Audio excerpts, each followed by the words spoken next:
I just looked up pearl diving because I wanted to know how deep you need to dive to ascertain pearls.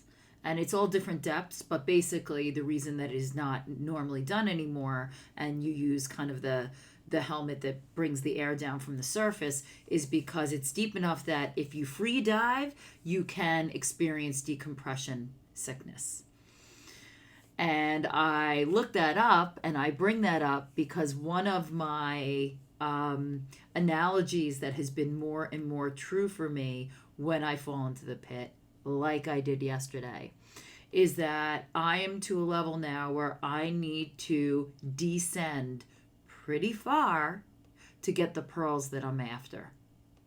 It is only when I've run out of air and am gasping do I find what I'm looking for.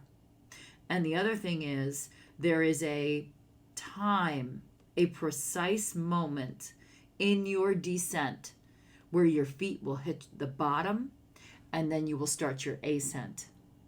So this is part of allowing yourself to bottom out. Welcome to Body of Truth.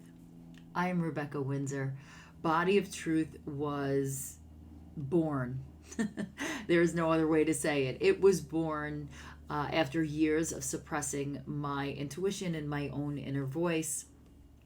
My marriage ended very suddenly with a phone call, and then shortly thereafter, my son left for college. So I held it together to get my boy off to school, and then kind of my defenses all gave way.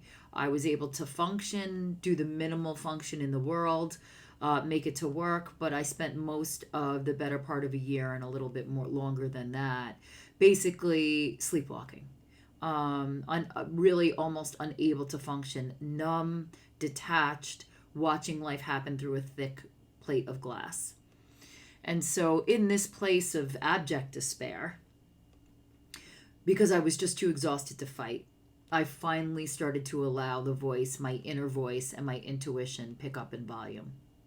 And again, because I just had no defenses left to try to not listen, I started to listen. And it brought about some painful changes, but some beautiful growth. And so the other thing that I did in this process is I moved out of the complete point of pain and torture was I was able to kind of take what I wanted, the good that I saw that was left over from my marriage, and then the stuff I didn't want to repeat, and really decide what I wanted moving forward. And then the third thing, and really the catalyst for me for change was discovering that all the willpower in the world will not make these changes your new reality unless you grind them into your body. Now that sounds painful, but it really is just understanding the technique where you are building your muscle memory, where you're bringing these decisions through your body again and again and again and again consistently so that the muscle memory becomes automatic. You just don't even think about it, and you have changed the literal topography of your brain. And now you've changed the interior of your brain, and the exterior world will start to mirror that almost without effort. It will just start to mirror what you've already seen as your new reality inside your brain. And I hope to share some of these techniques for you that worked for me. I want to give us a place to share both our triumphs and our complete setbacks. You can't have one without the other. And also just give you a place where you can start to listen to your own intuition. So if you watch yesterday's video, I can link it below. I descended to the pit pretty rapidly. Usually I feel a buildup. I feel myself like, oh, here I go, and I know enough not to really fight it. In fact, I would tell you that if you don't allow yourself to go all the way down where your feet hit the ground, you may be arrested in that space of descent or ascent longer than you need to be. So when you feel yourself going down, I always liken it to allowing the wave to knock your legs out from under you and you tumble with the surf. I used to stand up and try to fight it. right? And so then you take the brunt of it, and honestly, it's going to get you down either way. So since then, I have learned to just let myself be battered around, knowing that I'll come out the other side. And I assure you, even in the depths of agony, I promise you, you will come out the other side. So yesterday's descent, again, was very rapid. I didn't have a lot of time to acclimate. I found myself there before I knew it. And I also know that there's a lot to be found there. And so I now understand that being able to be uncomfortable with the excruciating feeling of feeling uncomfortable, I know I'm going to have something to show for it. So last night, in an effort to really take care of myself and decompress from the place of really physical, acute feeling so uncomfortable, I put on one of my top 3 favorite movies, which is Braveheart. Of course, an epic hero's story appeals to all of us, and the hero's journey is so central to the way I live my life and what's important to me. I think we are all heroes of our own lives. So, plotting out where you literally are among that trajectory is really powerful. And that will be a different video. But, so I put it on really for comfort. There's movies that you know so well. I know every note, every nuance of the soundtrack. I know every beat of dialogue. And, say what you will about the personality of Mel Gibson. The movie is just genius. It is such a beautiful telling of the hero's journey. So the scene where Mel Gibson and Isabelle Adjani finally physically touch each other for the first time.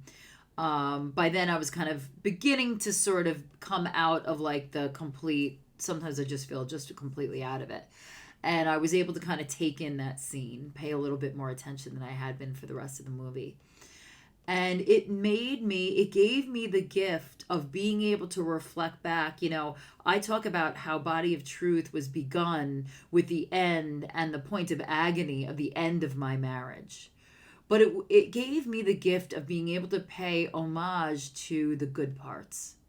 Because for better or for worse, I married the love of my life. He was my physical ideal. He was everything that I wanted at that time. He was so smart and yet a rebel, like the typical bad boy, all those things that this young girl yearned for, with a returned passion. As I've mentioned before, I was a little bit of an ugly duckling. So to find someone that you find the paragon of beauty, who finds that in you too, and you have it returned, it creates a love and a passion that feels like a love of the ages. And I have to say, those 2 actors were able to really create, there's certain kisses that you see on screen that have a resonance. And that one has one for me. Because it gave me the physical memory. It brought that back in my body of the early days of being in true love. And what I want to hand to you is one of the things I feel very badly. I have a friend that's going through really an acute heartbreak. And he found love very late in life. So he feels that he will never find that again. Because this may be his first encounter with true heartbreak. Everything else was kind of controlled. He was maybe in charge of the relationship. It was loving, but not maybe like end all be all passionate. So, not that he hasn't had loving relationships, but this one's really, really putting him through the ringer. And he'll grow from it. He already has grown from it.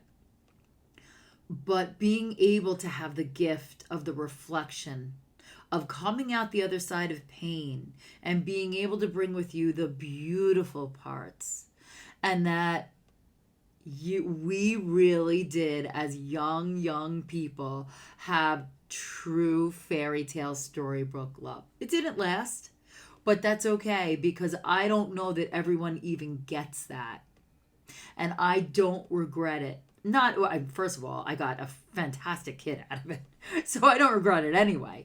But even with Robbie notwithstanding, I really feel that we were given that precious gift, and I view it as one.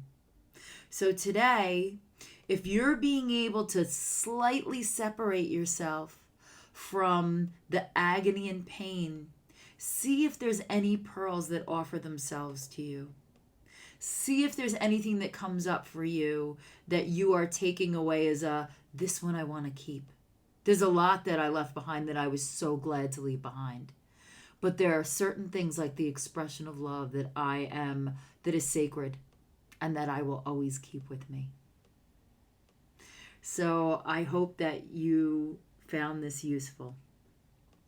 I always want this to be a place where you can share, where I offer my testimony, and hope that you will also have a place where you can offer yours as well. I invite you to join me inside my private group where we can really get down and have some dialogue with each other and really open up this discussion. Thank you so much for joining me today. I upload every day, and I will see you tomorrow.